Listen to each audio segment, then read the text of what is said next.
ठाकुर जी की चाल देख करके सैनिक मोहित होने लगे। कोई मुकुट पर मोहित हो गया, कोई नेत्रों, जो रक्षा के लिए आए थे रुक्मणी जी की, सब ठाकुर जी पे मोहित हो गए।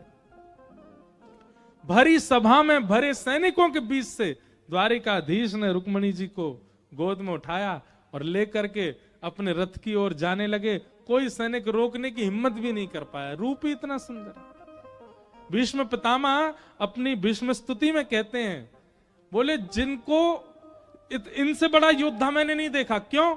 युद्ध करने के लिए आयुधों की जरूरत नहीं है, केवल अपनी मुस्कान से ही महाराज वार करते हुए जाते हैं। एक पद में कभी कभी गाता हूं कथा में,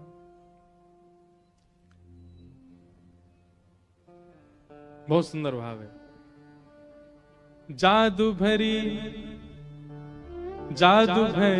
तेरी आंखें जिधर गई, जादू भरी तेरी आंखें जिधर।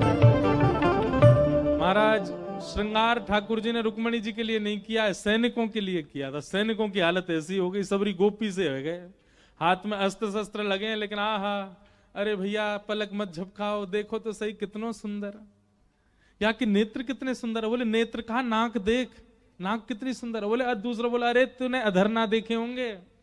एक बोलो यहाँ की जूती तो देख कितनी सुंदर लग रही है। तीसरा बोल, अरे चाल तो देख कैसे मटक मटक के चल रहा है। बोलो भैया मेरी तो हाथ तंती दृष्टि ना जा रही। एक बोलो, अरे भैया भूल के या को मुखमंडल या की मुस्कान मत देख लियो। क्यों? बोले 3 बार घायल हो गया हूं मैं अभी तक। ऐसा सुंदर।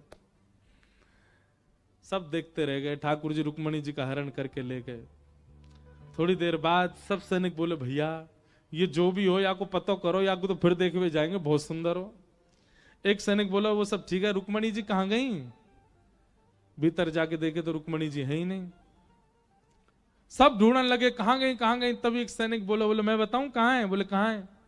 बोले वो ले गए हो, जाके तुम हाथ देख रहे, पाम देख रहे, नेत्र देख रहे, मुस्कान देख, वही ले गए हो। सब सैनिकों ने उसको पकड़ लिया। बोले हम तो उसके रूप देख रहे, तेरे को तो पता थी कि वो ले जा रहा है, तैने क्यों नहीं रोका? बोले मैं रोकवे गयो, मैं रोकवे गयो, पकड़वे गयो, लेकिन जैसे ही माने रुक्मणी जी गोद में उठाई ना, दोनों की जोड़ी बहुत बढ़िया लगी मुझे। मैंने कि ले जान दो, बहुत अच्छे लग रहे हैं दोनों।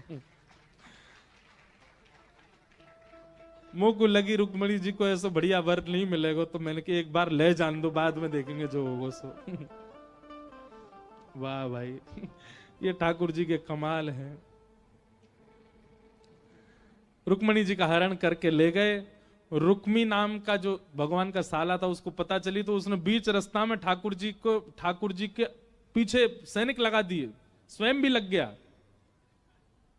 ठाकुर जी बोले हम तो सोच रहे थे कि बिना शस्त्र अस्त्र लड़ाई के ब्याह हो जाए हमारा, पर होगा नहीं।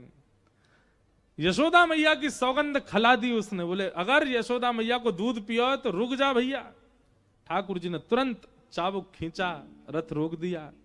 रुक्मणी जी बोली ज्यादा कुछ मत कहिएगा, हमारे भैया हैं। नहीं बस प्रसाद देके आएंगे थोड़ा सा। ठाकुर जी उतर करके गए, आधी दाढ़ी मूछ और केस मूड़ दिए उनके, अपने साले साहब के। फिर वर्णन आता है कि बलराम जी आए बीच युद्ध में। बलराम वहां द्वारिका में किसी को पता थोड़ी है ठाकुर जी कहां गए। जब सुबह देखा कि ठाकुर जी हैं नहीं, तब जांच पड़ताल की गई, देखा गया घुड़साल से घोड़े भी चले गए, रथ भी चला गया, कहां गए ठाकुर जी। तब जाकर के एक सैनिक ने बताया, बोले एक ब्राह्मण आया था पत्र लेकर के, वो पत्र देख के 5 मिनट में तो ठाकुर जी चले गए, और इतनी द्रुत गति से गए कि क्या बताएं। तो रथ के पहियों के निशान देख करके बलराम जी सैनिक लेके पीछे, अभी तक भी ये नहीं पता लाला गए कहां हैं। बीच रास्ता में जब ठाकुर जी ने, बलराम जी ने देखी रथ खड़ो है, सब सैनिकन से युद्ध कर रहा लाला, तभी देखी रथ में कौन बैठा, तो घूंघट करके रुक्मणी जी बैठी थी। तो बलराम जी पहले रुक्मणी जी के पास गए, देवी आप कौन हैं? रुक्मणी जी ने उतर के प्रणाम किया। बोले हम रुक्मणी हैं, आपके भैया हमारा हरण करके ले जा रहे हैं।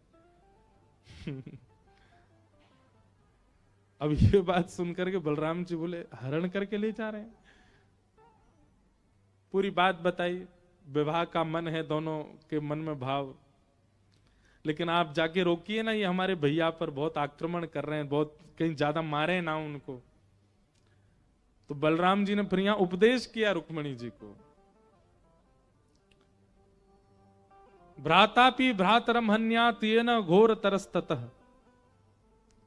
रुक्मणी, ये राजधर्म बहुत विचित्र है, यहां कभी कभी तो भाई भाई लड़ लेते हैं, परंतु मैं लाला को समझाऊंगा जाके, अभी कुछ नहीं कहेगा। तुरंत बलराम जी पहुंच गए, हे लाला, तुरंत ठाकुर जी स्तब्ध हो गए। भैया आप कैसे आए? बोले तू तो बिन बताए ब्याह करने लगो हैं, मां पूरी द्वारिका बाट नहीं आ रही, तू यहाँ ब्याह कर रहा है ना? अभी क्यों ना है, बहू लेके आ रहा हूं, ब्याह तो आप लोग कराओगे। बोले बा तेरू ब्याह अद्भुत है, माता पिता बहू लेके आ, मैं तू खुद ही बहू लेके जा रहा है। अब भाई भैया विस्तार से बात बाद में करेंगे, यहाँ युद्ध चल रहा है यार, देखो। बलराम जी बोले तू बहुआ लेके जा, मैं देखूं यार। और बलराम जी ने सुलह करा करके रुक्मी को वापस भेजा। ठाकुर जी द्वारिका आए, द्वारिका आकर के वसुदेव देव की द्वार पे ही खड़े थे। भगवान ने कही जी हमसे ब्याह करना चाहे या हमारे हम इनको ले आए, अब आप हमारो ब्याह करा दो। वसुदेव जी बोले लाला ऐसे ब्याह ना हुए बे, ऐसे बहू ले आयो, बाकी माता पिता परिवार सब होने चाहिए, चल वहीं चलेंगे, विदर्भ में ही ब्याह होएगा। विदर्भ पत्र भेजा गया कि हम आपकी पुत्री को भी भेज रहे हैं और लाला की बारात लेके आ रहे हैं, आप तैयारी करो, लाला को ब्याह होएगा। रुक्मणी जी वापस विदर्भ गई और विदर्भ जाकर के फिर तैयारियां प्रारंभ हुई। अब यहां वर्णन ऐसा भी आता है कि सब लोगों ने रुक्मणी जी को बहुत डिमोटिवेट किया ठाकुर जी के लिए। उनका रूप ऐसा है, उनकी चाल ऐसी है, उनके माता पिता का पता नहीं है, उनके इनका पता नहीं है, इनका। तो रुक्मणी जी जो भगवान के साथ द्वारिका गई, इस बीच में क्या दोनों की कोई बात नहीं हुई? रुक्मणी जी जब द्वारिका आई थी पहले, तो ठाकुर जी को उन्होंने बताया कि आपसे हमारी प्रार्थना, जब आप ब्याह के लिए आओ तो जितने भी मेरे परिवार के लोगों के चित्त में संशय हैं, वो सारे संशय दूर कर दीजिएगा। सब आपको लेकर के बहुत संशय में है। कोई कहता आपकी चाल टेढ़ी है, कोई कहता आपके माता पिता का पता नहीं है, कोई कहता आपका रूप सुंदर नहीं, कोई कहता आप काले हो ऐसे वैसे। ठाकुर जी बोले अभी कोई कमी लग रही है हमें?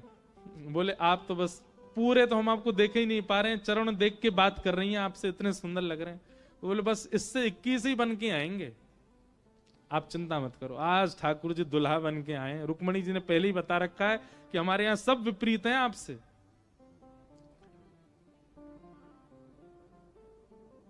जैसे ही आए, अब सब केवल रिवाज निभा रहे हैं, किसी को भी पसंद नहीं था ये ब्याह। रुक्मणी जी को कई लोग तो रो रहे थे, इतनी सुकोमला हमारी रुक्मणी और ऐसे से ब्याह कर रही है। ठाकुर जी की बारात जैसे ही पहुंची कौंडन्यपुर, और महाराज जैसे ही बारात में दुल्हा को देखा, कितनी मूर्छित भई, कितनी पागल भई, कितनी बावड़ी भई, कितनी रो रो करके अपनी छाती पीटन लगी कि या ते हमारो ब्याह कराओ, ये तो हमारे लायक हैं। अरे मैया तेरे हाथ पांव जोड़े, रुक्मणी को कोई और थी, इससे तो हमारा ब्याह करा दो। सब ऐसे हो गए। कहां तक कहें, अटारियों पर चढ़ करके कई गारी सुनाने को खड़ी थी ठाकुर जी को।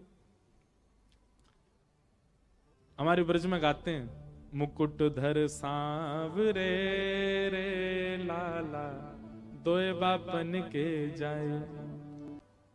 पर जैसी गारी देने लगी, दोए बापन के जाए, सोई ठाकुर जी ने ऐसे दृष्टि ऊपर करके देखा जो गारी दे रही थी उनको।